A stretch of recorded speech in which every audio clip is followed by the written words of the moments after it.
Lucas capítulo 19, a partir do verso 28 até o verso 44. Esse texto diz o seguinte: E dito isto, prosseguia Jesus subindo para Jerusalém. Ora, aconteceu que, ao aproximar-se de Betfagé e de Betânia, junto ao Monte das Oliveiras, enviou 2 de seus discípulos, dizendo-lhes: Ide à aldeia, fronteira, e ali, ao entrardes, achareis preso um jumentinho que jamais homem algum montou. Soltai-o e trazei-o. Se alguém vos perguntar por que o soltais, respondereis assim: porque o Senhor precisa dele. E indo os que foram mandados, acharam segundo lhes dissera Jesus. Quando eles estavam soltando o jumentinho, seus donos lhes disseram: por que o soltais? Responderam: porque o Senhor precisa dele. Então o trouxeram e, pondo as suas vestes sobre ele, ajudaram Jesus a montar. Indo ele, estendiam no caminho as suas vestes. E quando se aproximava da descida do Monte das Oliveiras, toda a multidão dos discípulos passou, jubilosa, a louvar a Deus em alta voz, por todos os milagres que tinham visto, dizendo: Bendito é o Rei que vem em nome do Senhor, paz no céu e glória nas maiores alturas. Ora, alguns dos fariseus lhe disseram em meio à multidão: Mestre, repreende os teus discípulos. Mas ele lhes respondeu: asseguro-vos que se eles se calarem, as próprias pedras clamarão. Quando ia chegando, vendo a cidade, chorou e dizia: ah, se conheceras por ti mesma, ainda hoje, o que é devido à paz. Mas isso está agora oculto aos teus olhos, pois sobre ti virão dias em que os teus inimigos te cercarão de trincheiras, e por todos os lados te apertarão o cerco, e te arrasarão, e aos teus filhos dentro de ti. Não deixarão em ti pedra sobre pedra, porque não reconheceste a oportunidade da tua visitação. Amém. Irmãos, eu quero conversar um pouco com vocês hoje sobre o tema As Lágrimas de Jesus. As lágrimas de Jesus. O Novo Testamento nos informa que Jesus chorou 3 vezes, em 3 diferentes ocasiões. A primeira vez está registrado em João capítulo 11, na aldeia de Betânia, e Jesus chora por ocasião da morte de Lázaro. Quando Maria chega para Jesus, se prostra aos seus pés e em pranto diz a ele: Senhor, se estiveras aqui, meu irmão não teria morrido. E diz a Bíblia que Jesus se comove em espírito e pergunta: onde o pusestes? E as pessoas que estavam chorando com Maria disseram: Senhor, vem e vê. E Jesus naquele momento chorou. Jesus chorou em simpatia com o sofrimento familiar. Isso abre caminho para nós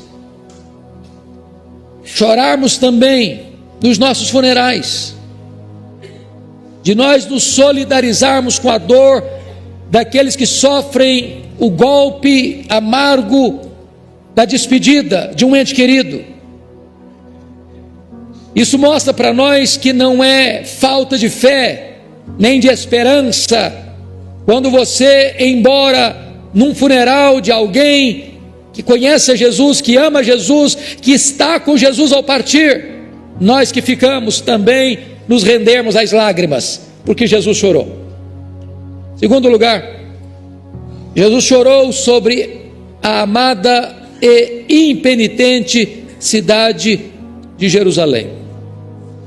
Ele estava entrando na cidade exatamente na entrada triunfal, momento histórico, momento aguardado, momento estabelecido no calendário da eternidade. E enquanto o povo se alegra, celebra, ao entrar na cidade, diz a Bíblia que Jesus chora, porque ali demonstra simpatia aos problemas nacionais. Nós, ao nos convertermos ou sermos convertidos a Cristo, não deixamos de ser patriotas. Nós devemos chorar também pelos dramas da nossa nação.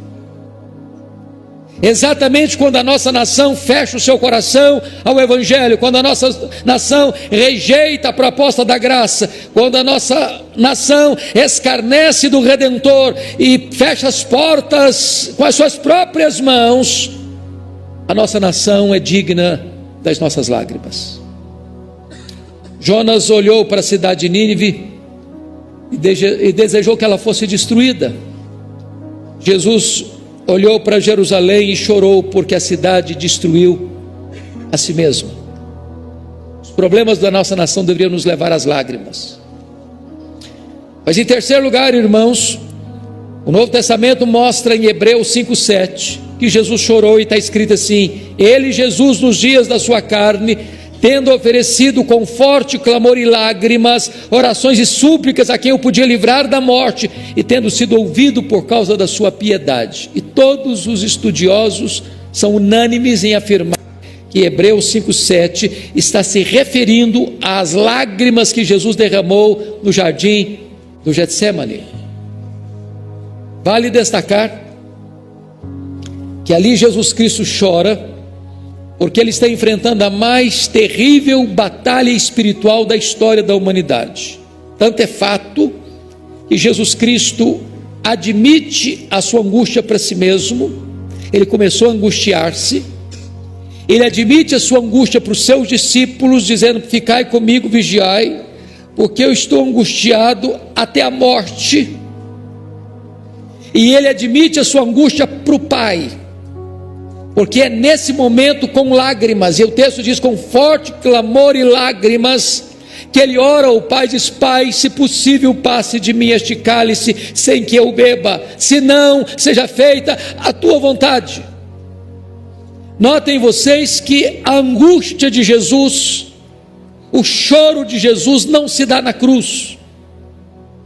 O choro de Jesus não se dá na via crucis, no Gólgota, indo a caminho do Gólgota. O choro de Jesus não se dá quando ele está sendo surrado, espancado e esbordoado, seja pelo sinédrio, seja no pretório romano. As lágrimas de Jesus acontecem quando ele está no Getsêmani, naquela titânica batalha, onde tem diante dele um cálice. E esse cálice era exatamente a santa ira de Deus que devia cair sobre a sua e a minha cabeça. E diz a Bíblia que ele sorve este cálice gota a gota, no meio de muitas lágrimas e suando sangue. Ele chora por nós, para a nossa redenção. Mas agora, irmãos, eu quero me dedicar na mensagem desta noite a uma dessas horas que Jesus está chorando. E eu quero chamar a sua atenção para o capítulo 19 de Lucas, no versículo 41. Você pode ler comigo em voz alta, por favor, esse verso? Vamos juntos? Quando ia chegando, vendo a cidade, chorou. É muito importante você entender aqui. Nós estamos na época da Páscoa, que é a maior festa de Israel. Na cidade de Jerusalém há uma grande multidão. A cidade quintuplicava a sua população. Uma multidão já aguardava Jesus, outra multidão acompanha Jesus. Agora ele está vindo da região próxima de Betânia, e ele está entrando na cidade de Jerusalém, e a entrada da cidade de Jerusalém se dá pelo Monte das Oliveiras. E de repente, diz o texto, que ele então vem montado num jumentinho, E ao estar no cimo do Monte das Oliveiras, descendo o monte, as multidões vão cantando, as multidões vão celebrando, as multidões vão estendendo ramos e mantos pelo chão, e eles vão cantando: glória a Deus nas maiores alturas, Hosana, Hosana, bendito que vem em nome do Senhor, paz nos céus, glória a Deus nas alturas. E ele está descendo o Monte das Oliveiras, a multidão vai celebrando, e ele atravessa o Vale do Cedron, ele vai começando a subir as encostas do Monte Moriá. Lá está a entrada da cidade. Quando ele começa a entrar na cidade, diz o texto, versículo 41, quando ia chegando, vendo a cidade, chorou. A palavra chorou aqui é muito mais do que chorou, é um termo técnico para dizer chorou convulsivamente, copiosamente, com soluços e gemidos. Agora eu gostaria que você observasse comigo, porque para todos os lados que Cristo olha, ele encontra motivos para chorar.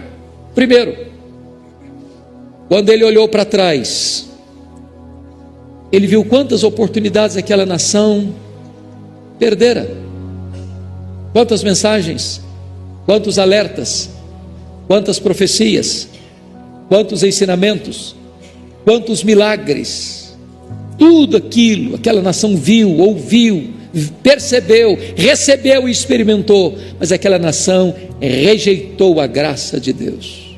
Jesus está chorando por isso. Quando ele olha para dentro, o que ele vê? Ele vê cegueira, ele vê ignorância espiritual, ele vê coração endurecido do povo. Eles deveriam ter conhecido a Cristo, porque Deus lhes deu a sua palavra e enviou-lhes seus profetas para preparar o caminho de Cristo. Mas Jesus está entrando na cidade e ele vai ser expulso da cidade e crucificado fora dos portões da cidade. Jesus chora. Terceiro, quando Jesus olha ao seu derredor, ele olha e vê as atividades religiosas que estavam caducadas. O templo tão bonito, tão pomposo, tão majestoso, transformado em covil de salteadores. A casa de oração se transforma num mercado aberto de comércio vil. Os líderes religiosos, tomados de inveja, queriam matá-lo. Ele vê toda essa pompa religiosa adornando um cadáver, porque eles não tinham conhecimento de Deus. Tudo era apenas cena, teatro, nenhuma realidade espiritual. Mas ainda em quarto lugar, quando Jesus olhou para frente, o que ele viu? Ele viu um terrível julgamento que estava prestes a desabar sobre a cidade de Jerusalém. Ele viu profeticamente que naquela cidade tão bela, com aquele templo tão suntuoso, não ficaria pedra sobre pedra. Ele viu profeticamente que Roma iria invadir a cidade de Jerusalém, ia pisar Jerusalém, ia forçar as moças e os jovens de Jerusalém, ia pisar sobre os velhos de Jerusalém, e a cidade seria massacrada, e o seu povo completamente massacrado, e expulso e jogado para todas as nações da terra como mercadoria barata. Jesus olha para frente e lembra o que foi escrito: veio para o que era seu, mas os seus não o receberam. Vê e lembra o que disse, quando o povo disse para ele, lá em Lucas 19,14: nós não queremos que este homem reine sobre nós. Ele vê prospectivamente o povo gritando: caia sobre nós o sangue dele e sobre os nossos filhos. E por isso Jesus chora. Mas hoje eu quero destacar duas lições desse texto para nossa meditação. Primeiro, irmãos, contemplemos a profundidade das lágrimas do nosso Salvador. O verso 41. Primeiro, as lágrimas de Jesus foram tão profundas que ele não pôde contê-las a despeito da ocasião. A festa da Páscoa era uma festa de alegria, era uma festa de celebração. As multidões estavam ali de todas as aldeias e cidades de Israel e de cidades distantes de Israel para uma festa de grande alegria. Nesta festa eles relembravam a libertação da amarga escravidão do Egito. Nesta festa, cada família sacrificava um cordeiro, cada família fazia pães asmos, cada família juntava ervas amargas, cada família se reunia com a mesa posta para relembrar a grande libertação de Deus. Quando Jesus entra na cidade, o clima é de festa, o clima é de alegria, e as multidões vão cantando, e as multidões vão celebrando, e as multidões vão engrandecendo e louvando a Deus, glória a Deus às maiores alturas. As multidões vão trazendo glória para Deus e exaltando a Ele, Jesus. Mas nesse clima de festa, apesar de tudo isso, Jesus chora. Ele quebra o ritmo da procissão. As multidões celebram e Jesus Cristo chora. Talvez porque soubesse que aquela multidão que ali cantava e celebrava haveria talvez de fazer coro com a grande multidão que dizia diante do pretório romano: crucifica-o, crucifica-o, crucifica-o. Segundo lugar, as lágrimas de Jesus foram tão profundas que sobrepujaram todos os outros sentimentos naturais. Pensem comigo. Jesus, ao olhar para Jerusalém, poderia ter lembrado, trazido à sua memória a grandeza daquela cidade, a bela história daquela cidade, Davi constituindo aquela cidade em capital de Israel, Salomão atingindo a plena glória da cidade, construindo o majestoso templo da cidade. Talvez Jesus pudesse olhar como os discípulos olharam e falaram para Jesus: mestre, olha que obras, que construções, que edifícios, que beleza arquitetônica, que riqueza de construção. E Jesus então olha e diz: pois não ficará pedra sobre pedra. Aquela era a casa de oração, aquele era o local das maiores alegrias da terra, aquele era o local onde as celebrações festivas eram feitas. Mas Jesus Cristo, a despeito de todas essas glórias de Jerusalém, está chorando por Jerusalém, gemendo e soluçando por Jerusalém. Mas em terceiro lugar, irmãos, notem comigo, o Senhor Jesus Cristo não está chorando aqui por si mesmo.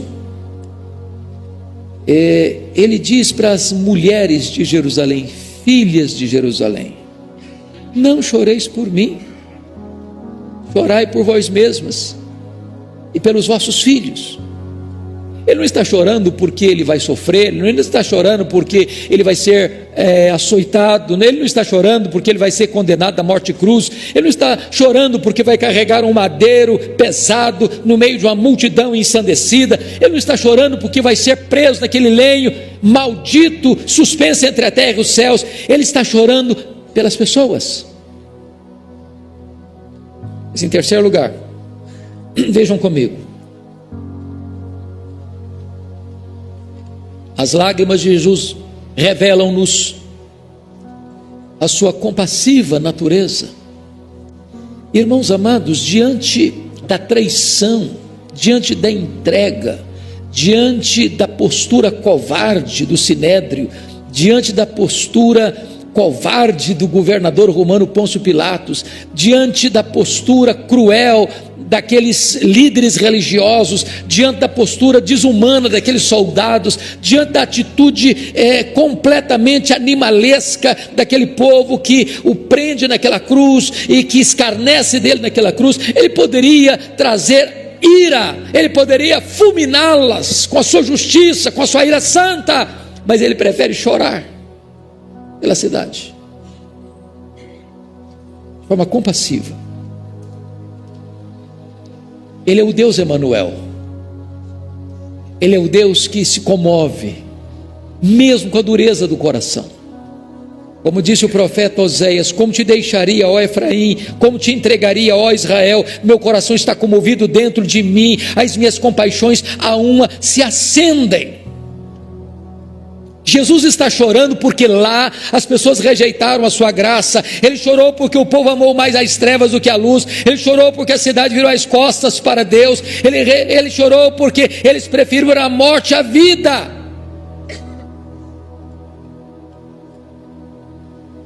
As lágrimas de Jesus, meus irmãos, revelam o coração de Deus.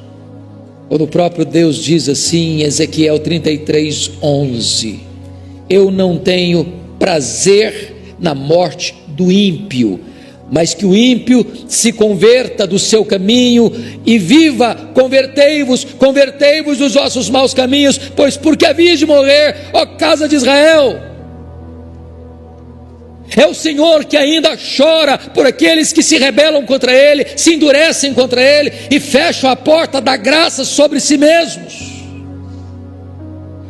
Jesus está chorando porque certamente o limite da oportunidade estava se passando para aquela cidade, e a ordem de Deus era essa: buscai o Senhor enquanto se pode achar. Se hoje ouvirdes a voz de Deus, não endureçais o vosso coração. Eu quero dizer para você que hoje é o dia também da sua oportunidade. Mas em quarto lugar, irmãos, as lágrimas de Jesus deveriam nos encorajar a confiar plenamente nele. Pense você um redentor em lágrimas, chorando por você. Você deve, pecador que é como eu, voltarmos para Ele também em lágrimas, porque um Salvador compassivo como o nosso é digno de ser recebido, adorado e servido. As suas lágrimas devem nos levar às lágrimas. Como ficaríamos nós endurecidos diante das lágrimas do nosso Salvador? Como rebelaríamos nós diante da compaixão do nosso Redentor? Como iríamos nós a Ele com os olhos enxutos, se Ele vem a nós com os olhos molhados de lágrimas? Quinto lugar, as lágrimas de Jesus devem ser uma admoestação para nós que trabalhamos na seara de Deus. Irmãos, prestem bem atenção: se o nosso Redentor chorou pelo seu povo com lágrimas, gemidos e soluços, falaríamos nós da sua graça com olhos enxutos? O grande problema nosso é que nós temos pregado com os olhos enxutos demais, com o coração seco demais, com a alma árida demais. Às vezes nós falamos da graça de Deus com certa vulgaridade. Às vezes nós falamos das glórias do céu e dos horrores do inferno sem lágrimas nos olhos, sem um coração quebrantado. Nós estamos lidando com o destino eterno das pessoas. Elas estão indo ou para uma bem-aventurança eterna ou para uma condenação eterna, e nós estamos falando para elas sem senso de urgência, sem senso de compaixão, sem lágrimas nos olhos. Certa feita, William Buff, que era o pai do Exército da Salvação, enviando missionários para as regiões mais diversas da Europa, recebe uma carta de um dos missionários dizendo o seguinte: aqui não há esperança, aqui não há chance de prosperidade da obra evangélica, as pessoas são muito endurecidas, é melhor me tirar daqui e me enviar para outro campo. Já experimentei todos os métodos, já busquei todos os recursos e de nada adiantou, não vejo conversões aqui. E William Buff escreveu para esse missionário assim: você já experimentou todos os métodos? Então experimente chorar. Experimente chorar. As lágrimas do nosso Redentor nos desafiam às lágrimas, ao choro, ao quebrantamento. Eu estive, irmãos, há menos de um mês na cidade de João Pessoa, E algo me marcou muito no testemunho daquela igreja. O pastor daquela igreja começou o trabalho em 2002, a Igreja Batista. E de 2002 a 2006, a despeito do seu intenso trabalho, ele não viu uma conversão. E ele disse: estou largando o ministério. Disse: Deus, eu não sou vocacionado, eu vou parar esse trabalho. Quando ele então foi tocado pelo Espírito de Deus a começar a chorar diante de Deus, a orar ao Senhor, a conclamar a igreja a orar e a fazer vigílias de oração, e de repente Deus começou a mexer com o coração das pessoas. De repente as pessoas começaram a vir. De repente as paredes foram arrancadas e ampliadas. De repente aquela igreja começa a comprar todas as casas da redondeza. E só este ano, aquela igreja já recebeu 1.288 pessoas. Porque quando acha que não tem jeito, é porque tantas vezes nós estamos fazendo a obra de Deus com o coração seco demais, com os olhos enxutos demais, e Deus quer nos levar às lágrimas, porque o nosso Redentor orou por nós com lágrimas nos olhos. Mas em sexto lugar, irmãos, as lágrimas de Jesus nos mostram como os pecadores devem se aproximar dele. Foi o profeta Joel quem disse: ainda assim, agora mesmo diz o Senhor, convertei-vos a mim de todo o vosso coração, isso com jejum, com choro e com pranto. Eu não sei, irmãos, qual foi a última vez que você e eu vimos alguém se voltando para Deus chorando, mas não de um choro raso, epidérmico, mas de um choro profundo, de convicção de pecado, de arrependimento e de quebrantamento. Convertei-vos a mim com pranto e com choro. Nós somos uma geração superficial demais. Nós choramos por banalidades, nós choramos por melodramas, mas muitas vezes não choramos pela grandeza, pela hediondez do nosso pecado. Falta-nos convicção de pecado, falta-nos arrependimento para a vida, falta-nos quebrantamento, falta-nos choro genuíno. E é por isso que Jesus Cristo diz: bem-aventurados os que choram, porque esses serão consolados. Eu quero que você hoje pense no destino da sua alma. Eu quero que você venha hoje ao Salvador com lágrimas. Eu quero que você pense hoje no horror da ira vindoura, da qual você precisa fugir, para que você venha a Jesus com lágrimas. Eu quero que você pense hoje nas glórias do céu. Eu quero que você pense hoje nos horrores terríveis do inferno. Eu quero que você pense hoje no amor do Senhor Jesus Cristo, que morreu por você, que chorou por você. Então deixe o seu coração se derreter diante dele e venha a ele com lágrimas, com lágrimas. Mas eu quero olhar agora o segundo aspecto desta mensagem. E o segundo aspecto dessa mensagem é: contemplemos a profundidade, não dos sentimentos do Senhor, mas das palavras do Senhor, das palavras do nosso Salvador. Em primeiro lugar, irmão, Jesus lamenta a falta pela qual eles pereceram. Você pode olhar o verso 22 comigo? Vamos juntos? E dizia, vamos juntos? Ah, se conheceras, Lucas 19, 42, vamos juntos? E dizia, ah, se conheceras por ti mesmo, ainda hoje, o que é devido à paz, mas isso está agora oculto aos teus olhos.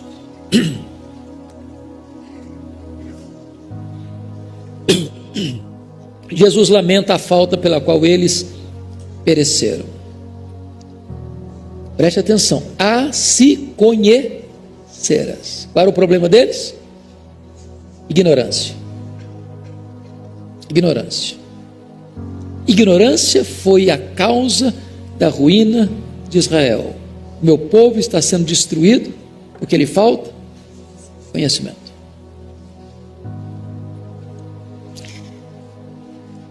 Agora preste atenção.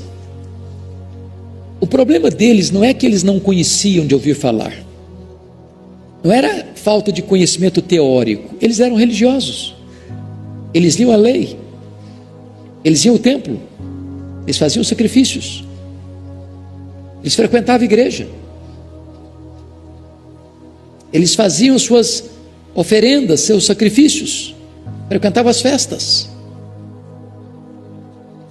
Mas Isaías já tinha denunciado isso lá atrás, quando ele disse o seguinte, Isaías 1:3: o boi conhece o seu possuidor, o jumento o dono da sua manjedoura, mas Israel não tem conhecimento, o meu povo não entende. Irmãos, prestem bem atenção. É possível estar numa igreja cristã, é possível frequentar uma igreja cristã, é possível ler Bíblia, é possível dobrar os joelhos e orar, é possível entregar o dízimo no gasofilácio, é possível ser um religioso assíduo nas suas atividades religiosas e ainda assim não conhecer a Deus. Nenhuma cidade ouviu tanto como aquela cidade, nenhuma cidade viu tantos profetas pregando como aquela cidade, nenhuma cidade teve tantas oportunidades de ver as maravilhas divinas como aquela cidade, mas a despeito de tudo isso, eles não conheciam a Deus. E eu temo, irmãos, que talvez alguns aqui, embora membros dessa igreja, ou membros de outras igrejas, reconhecidamente evangélicas, ainda não conheçam a Deus. Você tem luz ao seu redor, mas ainda vive em trevas. Eu temo que muitos aqui saibam a verdade, mas não andam segundo a verdade. Eu temo que muitos aqui enxerguem fisicamente, mas espiritualmente estejam cegos. Eu temo que muitos aqui tenham ouvido repetidamente a palavra de Deus, mas os seus ouvidos ainda estão tapados. Jesus chorou, não foi sobre Roma, não foi sobre Sodoma, não foi sobre Babilônia. Jesus chorou sobre Jerusalém, a cidade mais religiosa, a cidade dos profetas, a cidade dos escribas, a cidade dos mestres, a cidade do templo, a cidade da religião. Segundo lugar, Jesus lamenta a felicidade que eles tinham perdido. Olha você o versículo 42. Se conheceras por ti mesma, ainda hoje, o que é devido ao quê? A paz. Mas o que significa Jerusalém? Jerusalém, a cidade da paz. A cidade da paz não tem paz. A cidade da paz não conhece a paz. A cidade da paz rejeitou o príncipe da paz. A cidade da paz não quis paz. Deus mandou profetas, Deus mandou mensagens, Deus operou milagres, Deus estendeu a mão, Deus enviou seus mensageiros, mas Jerusalém, a cidade da paz, matava os profetas de Deus, tapava os ouvidos à voz de Deus.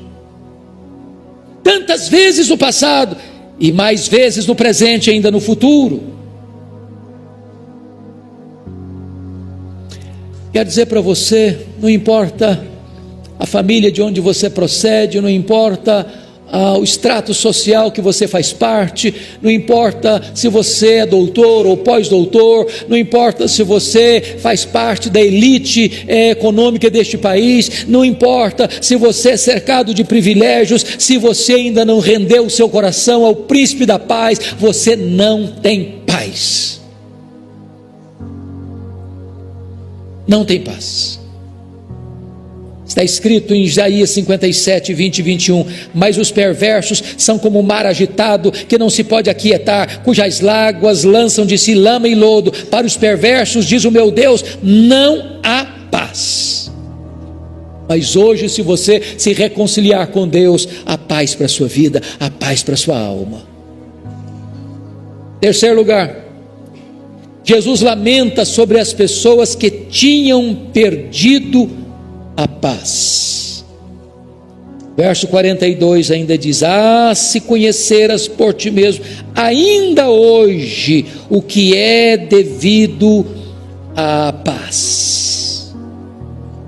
Irmãos, pensem comigo. Jerusalém era a cidade onde estava o templo do Senhor. Jerusalém era a região geográfica para onde fluíam povos de diversos lugares do mundo para cultuar e adorar a Deus. Jerusalém era o território geográfico mais povoado pelos profetas de Deus. As mensagens mais ricas, mais poderosas, mais eloquentes foram proclamadas naquela cidade. Os sacerdotes daquela cidade tinham um compromisso de nunca deixar apagar o fogo no altar. Era uma cidade que estava em permanente estado de alerta para culto, para adoração. Mas a despeito de tudo isso, do templo, do culto, da palavra, das orações, dos sacrifícios, o povo perdeu o tempo da sua visitação. Vou pensar em nós agora. Não há um grande perigo e um grande risco de que você, que nasceu num lar evangélico, você que cresceu bebendo o leite da piedade, você que frequenta a igreja desde criança, ou você que tem vindo à igreja com certa frequência, ou você que conhece as Escrituras e até mesmo tem acesso a elas e lê com frequência a palavra de Deus, corra ainda o risco de, a despeito de tudo isso, você deixar passar a grande oportunidade de uma entrega real do seu coração ao Senhor Jesus. Muitos estão perto do reino, mas não entram no reino. Estão como Jerusalém, procrastinando o encontro com Deus. Eu quero dizer para você que hoje é o dia da oportunidade, hoje é o dia da sua decisão. Quarto lugar, irmãos, Jesus lamenta e chora por causa da oportunidade que eles tinham negligenciado. Preste atenção nisso. Até então Jerusalém tem profetas, tem sacerdotes, tem templo, tem música, tem festas, tem sacrifícios. Até então Jerusalém tem milagres de Deus. Mas agora o próprio Filho de Deus, o Verbo que se fez carne, está entrando em Jerusalém. Agora não é um enviado humano, agora é o próprio Deus, que na pessoa do seu Filho está entrando na cidade de Jerusalém. Sabe o que eles vão fazer com Jesus? Vão crucificá-lo,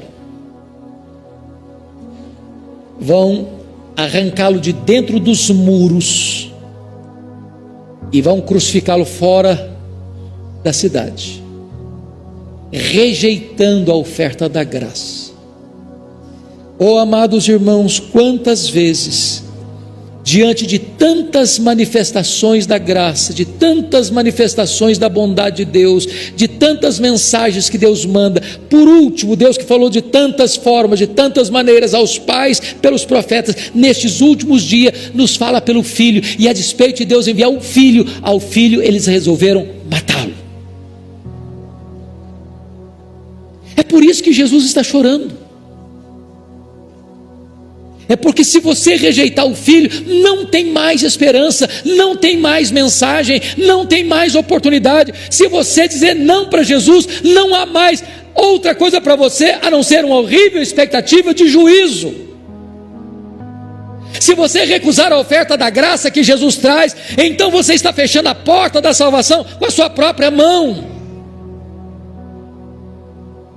E por isso diz a Escritura que Jesus chora. Ele veio para os seus e os seus não o receberam. Eles não quiseram que Jesus reinasse sobre eles. Aliás, eles gritaram: caia sobre nós o seu sangue, caia sobre os nossos filhos. Nós não queremos que ele reine sobre nós.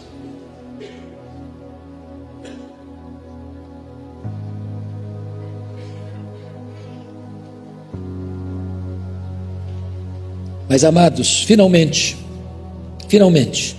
Jesus lamenta porque ele viu a grande ruína que desabaria sobre Jerusalém. Você pode ler comigo, por favor, verso 43 e 44, vamos juntos? Pois sobre ti virão dias em que os teus inimigos te cercarão de trincheiras, e por todos os lados te apertarão o cerco, e te arrasarão, e aos teus filhos dentro de ti.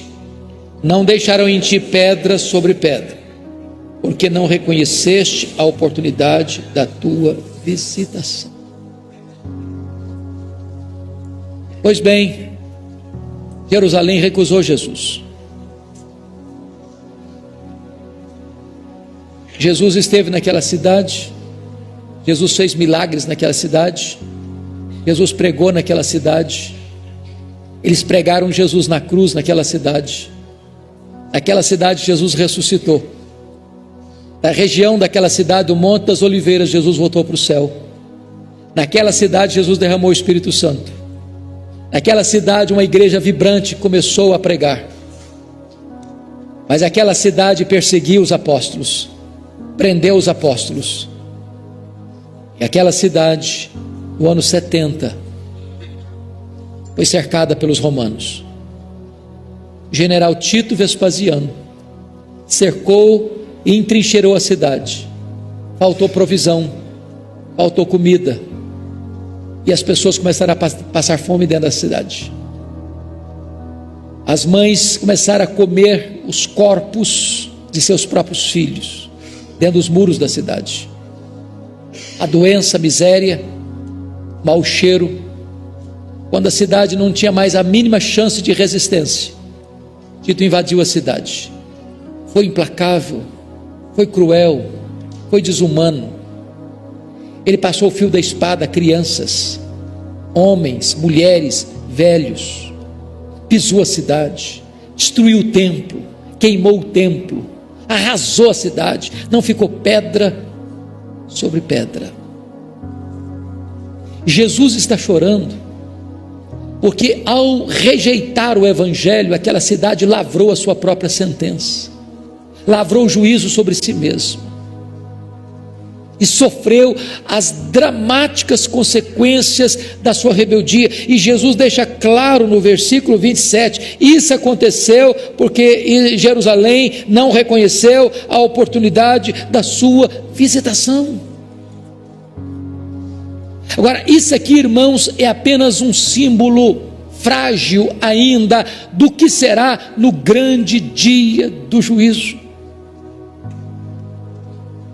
das consequências indescritíveis para aqueles que, tendo tantas oportunidades, várias ocasiões oportunas para se voltar para Deus, para se reconciliar com Deus, para se arrepender dos seus pecados, para voltar-se em lágrimas para o Salvador, em lágrimas, ainda fecha o seu coração. Haverá aquele grande dia, terrível dia, que o Senhor vai dizer para essas pessoas: apartai-vos de mim, malditos, para o fogo eterno preparado para o diabo e seus anjos. E ali haverá choro e ranger de dentes. Ali o fogo jamais vai deixar de estar aceso e queimando, o verme jamais vai deixar de roer. Ali vai ser trevas exteriores. Ali as pessoas serão banidas para sempre da presença de Deus.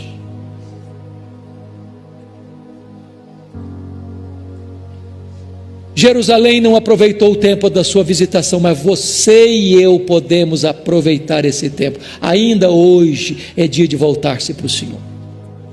Hoje ainda a porta da graça está aberta. Hoje ainda os braços do seu Redentor estão abertos para vocês. Vinde a mim, todos vós que estáis cansados e sobrecarregados, e eu vos aliviarei. Hoje ainda o Senhor Jesus Cristo está convidando você. Você que tem sede, venha a mim e beba. Quem crer em mim nunca mais terá sede para sempre. Hoje Jesus está oferecendo para você perdão para os seus pecados. Hoje Ele está oferecendo para você a vida eterna. Não endureça o seu coração, não tape os seus ouvidos à voz de Deus. Hoje, agora é o dia da sua salvação. Aproveite o tempo da visitação de Deus para a sua vida.